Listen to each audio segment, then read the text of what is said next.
estos minutos. Bien, entonces aquí encontramos qué es la confirmación. Y nos dice este documento: la confirmación es uno de los 7 sacramentos, instituido por Jesucristo. Claro, no puede ser más, ¿no? Todos los 7 sacramentos son instituidos de Jesús. Ningún sacramento es inventado de nadie, ningún sacramento se lo crea, ni se lo pone, ni se lo quita, ¿no? Todos los sacramentos son dejados por Jesucristo. Recuerden, la semana pasada les había hecho recuerdo que es que es sacramento, ¿no? Los 7 sacramentos, pero ¿qué era un sacramento? Son esos signos sensibles, perceptibles a los sentidos, que tú puedes ver, puedes tocar, puedes escuchar, y se puede percibir por los sentidos, incluso hasta puedes percibir por la nariz, ¿no? Por ejemplo, la materia de la confirmación, que es el crisma, ¿no? Porque el crisma es un aceite perfumado, hasta lo puedes percibir por los sentidos, o sea que puedes percibirlo hasta por la nariz. Incluso en la que es la comunión, tú lo puedes recibir en la boca y lo puedes saborear. Entonces, los sacramentos son signos sensibles que tú percibes por los sentidos, puedes mirar, puedes escuchar, pero eso te está transmitiendo la gracia de Dios. Eso te está transmitiendo la presencia de Dios, ¿no? Así como siempre se ha dado, esta es la metodología de Dios, ¿no? Es la pedagogía de Dios. Así siempre Dios ha querido llegar a su pueblo de esta manera. Y así siempre ha sido, la historia de la salvación ha sido así, ¿no? Por ejemplo, Dios se hace presente en el arca, en el arca de la alianza, por ejemplo, ¿no? Entonces, donde van cargados el arca de la alianza, donde están ahí las tablas de la ley, en el arca de la alianza está ahí en esta urna, está el bastón de Moisés y otras reliquias más, las mismas reliquias de Moisés. Entonces, el que va llevando esa arca, entonces, ahí está la presencia de Dios. Entonces, Dios siempre ha sido así, ha mantenido esa pedagogía de que a través de algo visible, captable a los sentidos, ahí está Dios. O sea, siempre ha querido hacerse perceptible a los sentidos humanos. Claro, Dios está en todas partes, aunque no lo percibas por los sentidos, aunque no lo puedas ver, no lo puedas tocar, Dios está en todas partes. Pero de forma sacramental está donde tú lo puedes ver, donde tú lo puedes tocar, donde tú lo puedes sentir y lo puedes escuchar incluso, ¿no? Y entonces Dios se hace presente a través de algunos medios materiales, ¿no? No es que esa materia es un Dios, sino que Dios utiliza esa pedagogía para poder llegar al corazón, a la presencia de la persona a través de algo visible que la gente puede captar. Por eso recuerden, Jesús, ¿cómo predicaba Jesús? Jesús predicaba poniendo ejemplos de aquí, de la tierra. Por eso dice, el reino de los cielos se parece al pastor, ¿no? Justamente hoy es el día del buen pastor, ¿no?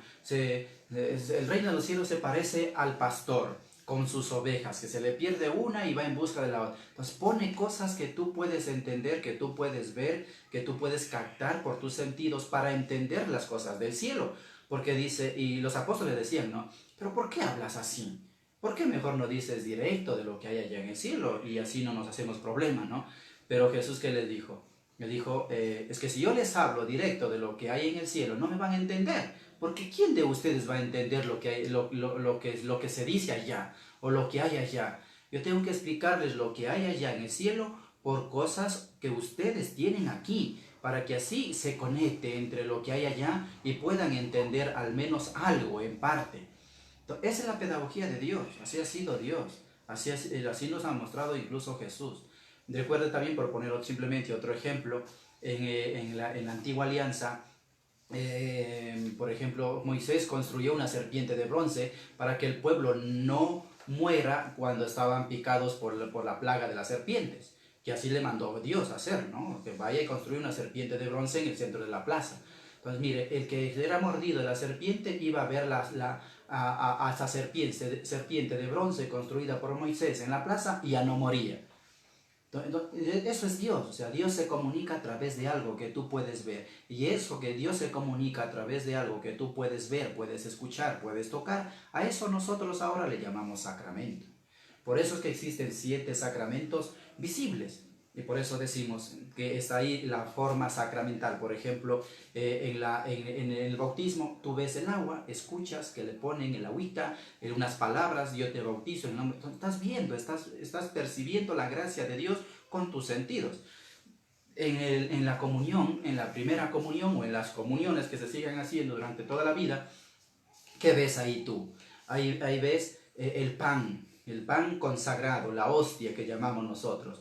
Ves ahí consagrado, es perceptible a los sentidos. Tú puedes ver, el vino, ¿no? Que han respondido muy bien las preguntas que les había hecho, y les felicito a los que me mandaron los audios, pues está muy bien respondido. Son cosas tan más fáciles, ¿no? Tampoco son cosas complicadas como las materias de matemáticas que tienen ustedes, ¿no? No es ninguna cosa es extraordinaria, ¿no? Son cosas muy fáciles, pero muy fundamentales, ¿no? Para conocer respecto a la fe. Son muy fundamentales, que nos hacen crecer en las cosas de Dios. Entonces, decía, en la comunión tú ves el pan, tú ves el vino. Y ahí está la presencia de Cristo, en algo que tú puedes ver, lo puedes recibir, lo puedes comer. Y si hablamos de la confirmación, pues la confirmación, también en este material que tenemos, nos sale la materia de la confirmación, ¿no? Entonces, en la confirmación, ¿tú qué ves? Pues ves cómo van tus compañeros pasando con los padrinos y van pasando a confirmarse ante el obispo o el delegado del obispo. Y entonces va pasando el que se va a confirmar con el padrino o la madrina. Y el que le confirma, ¿qué le dice? Coge el crisma, el aceite perfumado, coge y lo unge en la cabeza diciendo: recibe por esta señal el don del Espíritu Santo. Amén, contesta el que se confirma, ¿no? Y entonces, a través de eso que tú ves, que tú escuchas, es la presencia de Dios. En este caso de la confirmación es la acción del Espíritu Santo. Entonces así es la pedagogía de Dios. Todos los 7 sacramentos son medios perceptibles a los sentidos, pero eso te está transmitiendo la presencia de Dios, la gracia de Dios, te estás llenando de Dios. Yo suelo decir, simplemente para entender, suelo decir, la persona se endiosa, ¿no? No es así que la persona se haga Dios, ¿no? Pero es simplemente para entenderlo, simplemente es eso. Yo digo, la persona se endiosa, es decir, se llena de Dios, se llena de la gracia de Dios, se pone en la presencia de Dios a través de estos sacramentos que tenemos, que son los 7 sacramentos. Por eso decimos que sacramento es un signo sensible que percibes por los sentidos, pero que te está transmitiendo la gracia de Dios. Entonces, por eso decimos que los 7 sacramentos, estos 7 signos sensibles, perceptibles por los sentidos, son dejados por Jesús. Eso es lo que nos dice aquí en este material. Por eso dice, la confirmación es uno de los 7 sacramentos instituidos por Jesucristo. Y dice, que nos confirma en la gracia del Espíritu Santo recibido ya en el bautismo. Por eso es confirma, ¿no? Confirma algo que ya está dado, algo que ya está hecho. Ya te dio la gracia de Dios en el bautismo. Si tú no cometieras pecado, si tú no hicieras ningún mal, si tú no vivieras como es lo del bautismo, la santidad de vida, ya no sería necesario la confirmación. Pero como tú ves la pedagogía también de Dios, ¿no? O sea, Dios es tan perfecto que todo lo pone muy bien y el rompecabezas está muy bien armado. Por eso es que te pone nuevamente los demás sacramentos, porque sabe de qué estás tú hecho. La debilidad humana a la que te encuentras, la debilidad humana a la que tú vives, llamamos nosotros la concupiscencia, ¿no? La herencia del mal, que quede herida esa condición humana por el pecado, ¿no?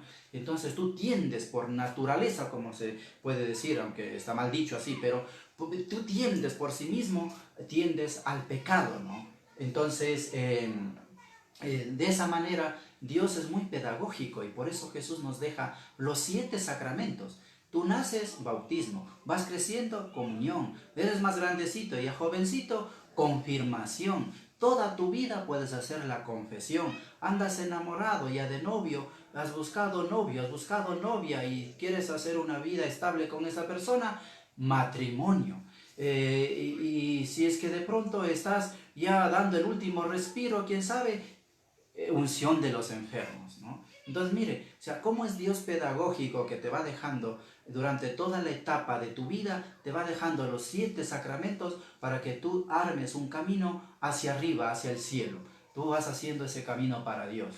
Entonces, mire, es la pedagogía de Dios. Por eso digo que los 7 sacramentos son dejados por Jesús y nadie los puede quitar, ni nadie nadie puede poner algo más. No podemos aumentar, no podemos ni quitar. Es lo que Jesús nos ha dejado y ya está, ¿no? Entonces dice, nos transmite la gracia de Dios, confirma la gracia que tú ya recibiste en el bautismo. Tú ya recibiste la gracia de Dios y ya recibiste el Espíritu Santo, porque incluso en el bautismo también has sido ungido con el mismo crisma que te va a ungir cuando tú te confirmes. Porque ya recibiste ese Espíritu Santo, ya recibiste la gracia de Dios en el bautismo. Pero como tú has caído en mal, en debilidad, en pecado, en cualquier otro mal, entonces Dios tan pedagógico que te deja nuevamente que te confirmes, es decir, que reafirmes, que vuelvas a revivir, a renovar esa gracia que tú ya lo habías recibido en el bautismo. Y por eso esta palabra confirmación, porque confirma algo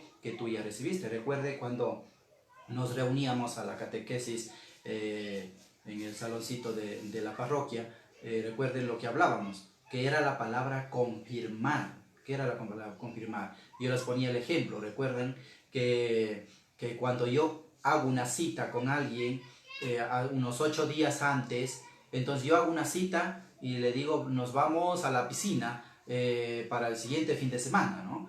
Pero llega la víspera y yo vuelvo a llamar y a confirmar a ver si se van o no se van o cuántos se van. Entonces se confirma cuando hay algo que ya está hecho, algo que ya está dicho. Por eso confirma algo que ya está. En este caso, confirma la gracia que tú ya lo tienes desde el bautismo. Está confirmando, reafirmando. A esto le llamamos confirmación. Por esta razón lleva la palabra confirmación. Y continúa diciendo este documento, dice, es decir, renueva, fortaleza y asegura en nuestra vida los dones del Espíritu Santo. Renueva, fortalece, asegura los dones del Espíritu Santo que tú ya lo tienes desde el bautismo. Pero ahora te renueva, te fortalece, te da con más plenitud estos dones del Espíritu Santo. Por eso recuerden que al final de este documento ustedes tienen ahí unas cosas muy importantes que deben saberlo, y entre ellos es los dones del Espíritu Santo. Los dones del Espíritu Santo, porque eso es lo que te da, eso es lo que te reafirma, eso es lo que te fortalece, ¿no? Entonces dice, el sacramento que nos refuerza con los dones del Espíritu Santo. Confirmación es el sacramento del Espíritu Santo. Esa es la confirmación. La confirmación es el sacramento del Espíritu Santo, que te está confirmando ese Espíritu Santo que tú ya lo recibiste en el bautismo. Bueno, ahora, ¿qué es lo que yo quiero dedicar en estos minutos que nos queda del catecismo? Para que usted se dé cuenta que lo que yo estoy hablando no son cosas que me invento yo, no son cosas que a mí me parece así, no son cosas así. Ahora lo vamos a certificar en la Biblia. Aquí tengo yo preparado, que ustedes lo tienen aquí en esta hojita, ustedes lo tienen aquí, en las citas bíblicas, donde está confirmando lo que estamos hablando. Aquí está certificando estas cosas, para que darse cuenta de que esto es toda la doctrina eclesial tiene como base, como fundamento la palabra de Dios. Entonces, todo lo que hoy estamos diciendo lo vamos a fundamentar aquí, en la palabra de Dios, porque estas citas bíblicas lo tienen en el mismo documento. Entonces, hablamos de que la confirmación es el sacramento del Espíritu Santo. Y entonces se nos presenta una historia del Espíritu Santo. Y aquí, en este documento, ustedes tienen las citas del Catecismo de la Iglesia Católica. Recuerden que el Catecismo de la Iglesia Católica no es el libro del Catecismo de los niños, ¿no? El Catecismo de la Iglesia Católica es el documento doctrinal donde está fundamentada ahí todas las verdades de fe en un documento de la Iglesia. Es el llamado Catecismo de la Iglesia Católica. Ahí tenemos estos numerales, que son del 1286 hasta el número 1289. Ahí nos habla sobre la institución del sacramento de la confirmación. como digo, fundamentado en la palabra de Dios. Y de ahí está tomado estos números que tenemos aquí transcritos en el material que tenemos cada uno de nosotros. Entonces, ahí nos presenta una especie de historia del Espíritu Santo, porque estamos hablando de que la confirmación es el sacramento del Espíritu Santo. Entonces, tenemos que recorrer la historia del Espíritu Santo, porque, por ejemplo, si tú quieres saber del Ecuador, quieres enterarte de tu país, que a veces no nos enteramos ni de nuestra tierra, ni de nuestro barrio, sabemos la historia, peor del Ecuador, ¿no? Entonces, si tú quieres enterarte del porqué de las cosas, estudia la historia. La historia te va a ayudar mucho a entender cosas de ahora. Porque si tú no estudias la historia, no vas a entender lo que ahora tienes, lo que ahora eres, ¿no? Entonces es importante recorrer una historia para saber el proceso, cómo se ha ido evolucionando, cómo se ha ido dando todo un proceso en el que se han ido perfeccionando ciertas cosas y ahora lo que tienes. Mientras tú estudias la historia, miras hacia atrás, eso te va a ayudar a valorizar lo que hoy tienes. La historia de tu familia, la historia de tus bienes incluso, ¿no? Eso te ayuda a valorizar porque recorres una historia, ¿no? Cómo lo hiciste, cómo lo construiste, cómo fue el esfuerzo, qué era lo que hicieron y todo, o sea, eso te va a ayudar a valorizar lo que hoy tienes. Por eso es importante que cuando decimos que la confirmación es el sacramento del Espíritu Santo, entonces obligatoriamente tenemos que estudiar, para entender el sacramento de la confirmación, tenemos que estudiar la historia del Espíritu Santo. Y eso es lo que nos presenta aquí en estos números, que ustedes lo tienen ahí de forma muy resumida y con citas bíblicas. Para entender la confirmación hay que hacer una historia del Espíritu Santo. Entonces, ¿dónde vamos a encontrar esa historia del Espíritu Santo? Lo vamos a encontrar, digamos así, casi en todos los libros de la Sagrada Escritura, en los 73 libros de la Sagrada Escritura. Lo vas a encontrar en todos los libros, desde el Antiguo Testamento, desde el primer libro de la Biblia, que es el Génesis. Desde ahí ya encuentras la palabra Espíritu. Dice, el Espíritu de Dios se movía sobre las aguas. Ya encuentras la presencia del Espíritu Santo desde el mismo instante de la historia de la creación que nos narra el libro del Génesis. Y luego vas viendo en todos los libros del Antiguo Testamento, vas a ir recorriendo acciones del Espíritu Santo y presenta ya el Espíritu Santo desde el Antiguo Testamento.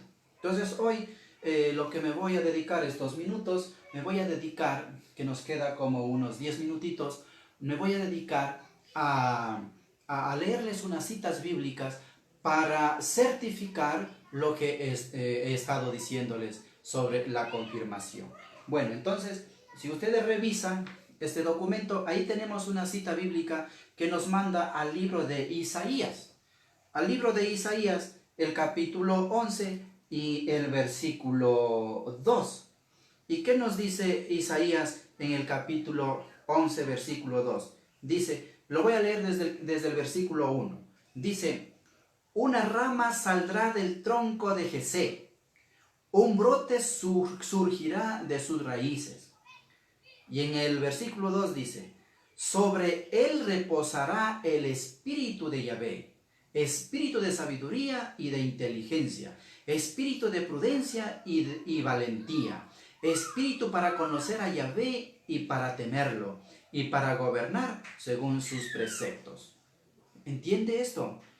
Isaías, un profeta del Antiguo Testamento, que ni siquiera todavía venía Jesús, claro que Isaías anunciaba que venía el Mesías, ¿no? Pero antes de Jesús, en el Antiguo Testamento, ya vemos que se habla de que va a venir del tronco de Jesé, saldrá de sus raíces,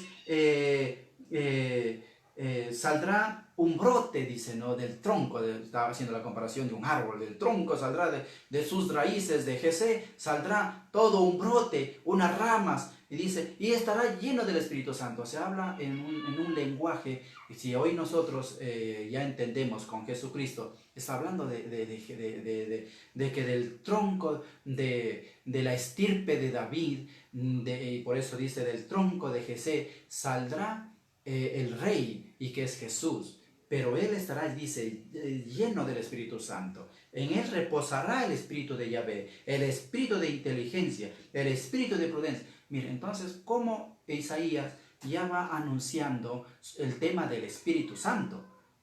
Y si vamos a otra cita bíblica, miramos cómo en el Antiguo Testamento también hace que ese Espíritu Santo que va a tener este Mesías, este Jesús, este Espíritu Santo que ellos anuncian, los profetas, Santo, no va a ser solamente para él, sino que ese Espíritu Santo lo va a transmitir a los demás. Y aquí nos dice en el número 1287 del Catecismo de la Iglesia Católica, nos presenta en Ezequiel el capítulo 36. Entonces, si vamos al libro de Ezequiel en el Antiguo Testamento, es otro gran profeta. Entonces, ¿qué nos dice Ezequiel en el capítulo 36, versículo 27? Dice lo siguiente, dice: les daré un corazón nuevo y pondré dentro de ustedes un espíritu nuevo. Quitaré de su carne ese corazón de piedra y les daré un corazón de carne. Pondré dentro de ustedes mi espíritu y haré que caminen según mis mandamientos, que observen mis leyes y que las pongan en práctica. Vivirán en el país que di a sus padres. Ustedes serán mi pueblo y yo seré su Dios. Los libraré de todas sus impurezas. Llamaré al trigo y brotará en abundancia y no les enviaré más hambrunas. Vean, pero aquí hay que recalcar algo importante. ¿Qué dice? Pondré dentro de ustedes mi espíritu. Pondré dentro de ustedes mi espíritu. Así que no solamente se va a quedar el espíritu en el que va a venir, como dice Isaías, del tronco de Jesé que saldrá el brote, sino que no solamente va a quedarse en él, sino que se va a transmitir. Pondré en ustedes, dice, su espíritu. O sea que el Antiguo Testamento, los profetas nos están anunciando que va a venir el Mesías lleno del Espíritu Santo y que se nos va a transmitir a los demás. Eso es lo que nos está diciendo en el Antiguo Testamento. Si vamos al Nuevo Testamento, veamos qué es lo que nos dice Lucas en el capítulo 4, el Evangelio de Lucas en el capítulo 4 y el versículo 16 al 22. ¿Qué nos dice el Evangelio de Lucas, capítulo 4, del 16 al 22? Dice: llegó a Nazaret, donde se había criado, y el sábado fue a la sinagoga, como era su costumbre. Se puso de pie para hacer la lectura, y le pasaron el libro del profeta Isaías. Jesús desenrolló el libro y lo encontró el pasaje donde estaba escrito: el Espíritu del Señor está sobre mí. Él me ha ungido para llevar la buena noticia a los pobres, para anunciar la libertad a los cautivos y a los ciegos que pronto van a ver, para poner a libertad a los oprimidos y proclamar el año de gracia del Señor. Jesús entonces enrolló el libro y lo devolvió al ayudante y se sentó, mientras todos los presentes tenían los ojos fijos en él. Empezó a decirles: hoy se cumplen estas palabras proféticas y a ustedes les llegan noticias de ello. Todos lo aprobaban y se quedaban maravillados mientras está proclamando la gracia de Dios que salía de sus labios, y decían: pensar que es el hijo de José. ¿Qué quiere decirnos en esta cita bíblica de Lucas, el capítulo 4, versículos del 16 al 22? ¿Qué nos dice? Lo que los profetas anunciaban. El mismo Jesús fue al templo, desenrolló el libro y leyó el pasaje del profeta Isaías, donde estaba escrito que el Espíritu del Señor está sobre mí. Y cuando acabó la lectura, se sentó y todos fijos los ojos en él, y él explicaba: hoy se acaba de cumplir este pasaje de escritura que ustedes acaban de escuchar. Hoy se cumple, o sea, se cumple en él. O sea, está hablando de que lo que Isaías anunciaba está cumpliéndose en Jesús. O Entonces, mire, por eso digo que el rompecabezas está perfectamente armado. Las piezas están en su lugar. Entonces, lo que los profetas anunciaban está cumpliéndose en Jesús.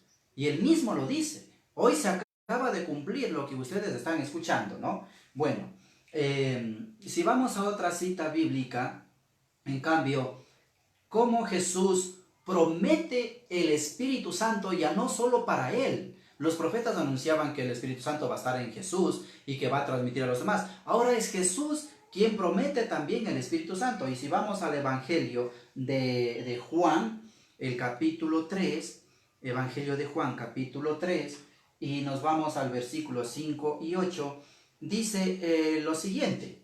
Lo voy a leer desde el versículo 4. Dice, Nicodemo le dijo, ¿cómo renacerá el hombre ya viejo? ¿Quién volverá al seno de su madre para nacer una segunda vez?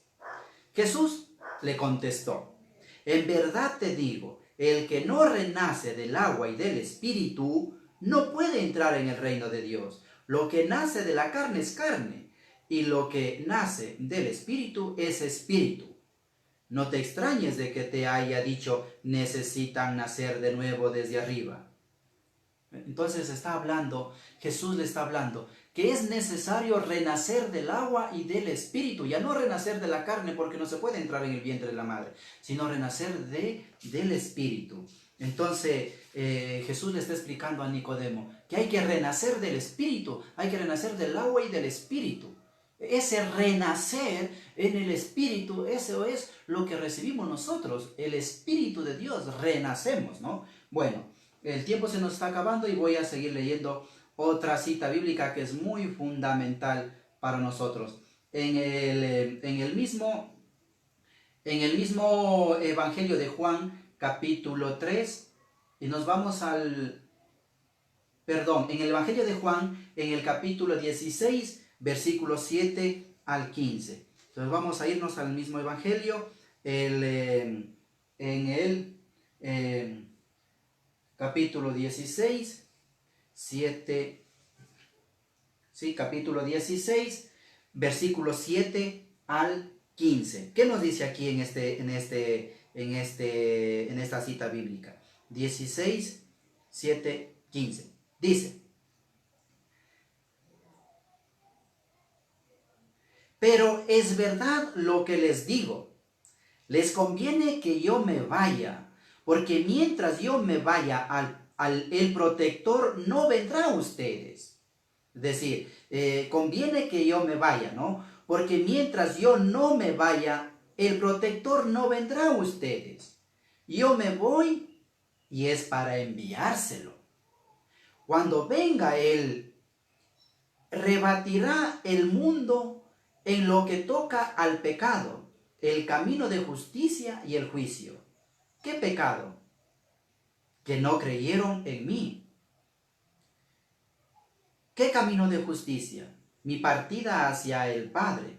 Ustedes y yo me verán. Bueno, entonces aquí está hablando Jesús. Dice, conviene que yo me vaya para mandarles al protector. Esto es la palabra protector en diferentes versiones de la Biblia. Cambia las palabras, pero el significado es el mismo. Va a enviar al protector. Conviene que yo me vaya, porque si no me voy, no viene el protector. No va a venir. Es mejor que yo me vaya para enviar al protector. Es como decir, yo tengo un encargo en otro país y así que conviene que yo me vaya allá para enviar ese encargo a ustedes. Si yo no me voy, no hay quien envíe. ¿No? Es la forma como expresa Jesús. Conviene que yo me vaya para enviar al protector. En otras citas bíblicas, en otras versiones dice, conviene que me vaya para enviar al Paráclito, ¿no? Que es el Espíritu Santo. O sea, conviene que yo me vaya para enviar al protector. O sea, Jesús está prometiendo el envío del Espíritu Santo.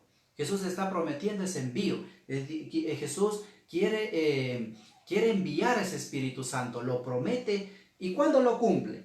Y ahí vamos a los Hechos de los Apóstoles. Ahí es cuando vamos a los Hechos de los Apóstoles y nos vamos al cumplimiento de esta promesa que está en Hechos de los Apóstoles, en el capítulo 2, los versículos del 1 al 4. ¿Y qué dice aquí? Dice, cuando llegó el día de Pentecostés, estaban todos reunidos en el mismo lugar. De repente vino del cielo un ruido como el de una violenta ráfaga de viento, que llenó toda la... Y aparecieron unas lenguas como de fuego que se repartieron y fueron posándose sobre cada uno de ellos. Todos quedaron llenos del Espíritu Santo y comenzaron a hablar en otras lenguas según el Espíritu les concedía que se expresaran. En Hechos de los Apóstoles, en el capítulo 2, desde el versículo 1 al 4, encontramos que la promesa que hace Jesús, que conviene que yo me vaya para enviarles al protector o al paráclito, ahora lo cumple en Pentecostés, es decir, 50 días después de haber ascendido al cielo. Dice, vino un viento como una ráfaga fuerte de viento y unas lenguas de fuego que se posaron sobre los discípulos que estaban juntos con María y se llenaron, dice, del Espíritu Santo y comenzaron incluso hasta hablar en lenguas extranjeras, en lenguas diferentes. Se llenaron del Espíritu Santo. O sea, que Jesús, todo el tiempo que pasó con los apóstoles, que les dio la potestad, les dio poderes, como vemos en Pedro, hasta resucitar a muertos, ¿no? Así que los mismos poderes de Jesús estaban transmitidos en los apóstoles, en los discípulos. Pero cuando envió el Espíritu Santo, se llenaron de las se llenaron de Dios. Por eso es importante conocer que el Espíritu de Dios es muy fundamental en nuestra vida de fe. Y recordemos lo que hemos dicho. La confirmación es el sacramento del Espíritu Santo. ¿Quiénes recibieron por primera vez la confirmación? Los apóstoles. ¿Cuándo recibieron por primera vez su confirmación?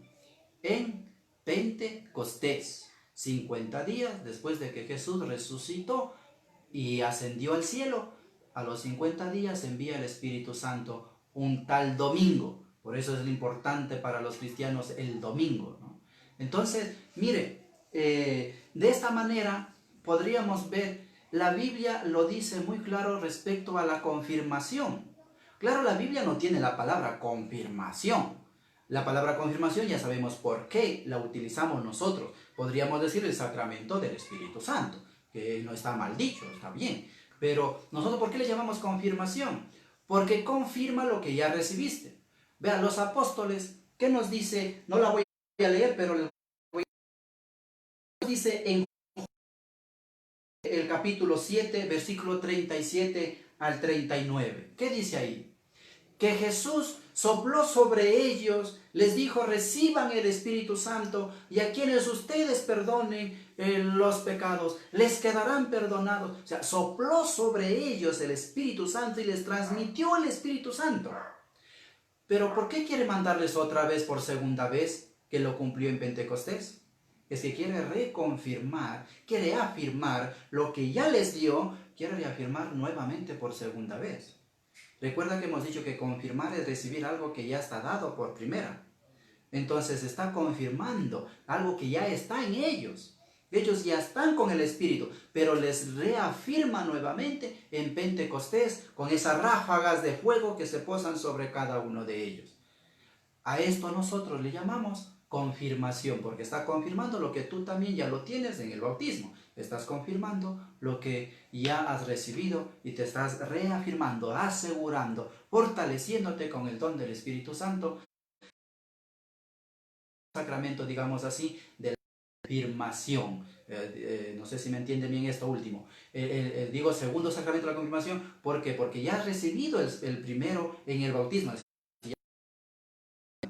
Ahora lo recibes por segunda vez en este sacramento que le llamamos confirmación.